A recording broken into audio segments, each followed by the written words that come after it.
Hello বন্ধুরা, শিবানী কাকিমা চ্যানেলে তোমাদের স্বাগতম জানিয়ে আজকে আমার ভিডিও শুরু করছি। আমি আজকে পরম প্রেমবাসী শ্রী ঠাকুর অনুকূলচন্দ্রের আলোচনা বই থেকে কিছু পাঠ করে শোনাচ্ছি। ইষ্টভৃতি নিয়ে পাঠ করছি। মানুষ যা কিছু দেখে শোনে সবই সে তার আপনার বুদ্ধির মাপকাঠিতে রেখে বিচার করতে চায়। এই স্বভাব প্রকৃতিই তাকে দিয়েছেন। জগতের সব কিছুতেই তাই প্রশ্ন করে করে উত্তর বুঝে নেওয়ার চেষ্টা আমাদের আছেই। আর জীবনজোড়া সেই হাজার প্রশ্নের মেলায় একটি প্রশ্ন কিন্তু মাঝে মাঝেই ঘুরে ফিরে নানান চেহারা নিয়ে আমাদের সামনে এসে হাজির হয়। কখনো অন্যের জিজ্ঞাসায়, কখনো বা নিজের মনেই। ইষ্টভৃতি আমরা কেন করব? ইষ্টভৃতি করব কেন তা বোঝার আগে ইষ্টভৃতি ব্যাপারটা আসলে কি সেটা একটু বুঝে নেওয়া যাক। ইষ্টভৃতি কথাটার মধ্যে দুটো শব্দ আছে, ইষ্ট আর ভৃতি। দেখা গেল ইষ্ট মানে হচ্ছে মঙ্গল, আর ভৃতি মানে হলো পূরণ করা, বাড়িয়ে তোলা।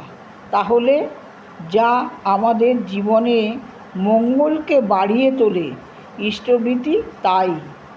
একজন মানুষকে ঘিরে তার ঘর,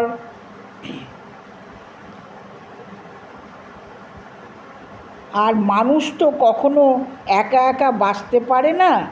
একজন মানুষকে ঘিরে তার ঘর, তার পাড়াপড়শি, তার সমাজ সব শুদ্ধ, আর আরও অনেক মানুষের জীবন একসাথে মিলে এগিয়ে চলে। কাজেই একজনের মঙ্গল কিন্তু তার চারপাশের বহুজনের মঙ্গলকে সঙ্গে নিয়েই, কাউকে বাদ দিয়ে নয়।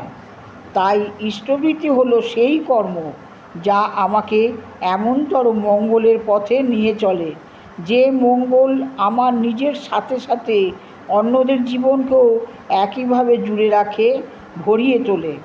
এখন প্রশ্ন জাগে, মানুষ তো বুদ্ধিমান প্রাণী, কেবল বুদ্ধির জোরেই সে আজ জগতে সবার সেরা হয়ে উঠেছে। তাহলে সে নিশ্চয়ই জানে তার কিসে মঙ্গল হবে না হবে, আর সেই মতো সে চলেও নিশ্চয়ই। তাহলে তাকে আলাদা করে মঙ্গল অমঙ্গল বুঝতে গুরুর আশ্রয় কেন নিতে হবে? তার জন্য ইষ্টভৃতি কেন করতে হবে? গুরু মানে যিনি বড়, সব দিক দিয়ে আমার থেকে বড়। বুদ্ধি কিন্তু একটি বাচ্চারও আছে, তবুও সে বোঝে না কিসে তার আসলে ভালো হবে, কিসে আসলে মন্দ। তাই সে বড়র উপর ভরসা করে, তার কাছে শেখে, জানে, বেড়ে ওঠে। কিন্তু বয়স যতই বাড়ুক, যতই বুদ্ধি বাড়ুক, যতই জানা থাক, শেখা থাক, ভুলচুক কিন্তু কোনোদিনই পুরোপুরি আমাদের পিছু ছাড়ে না।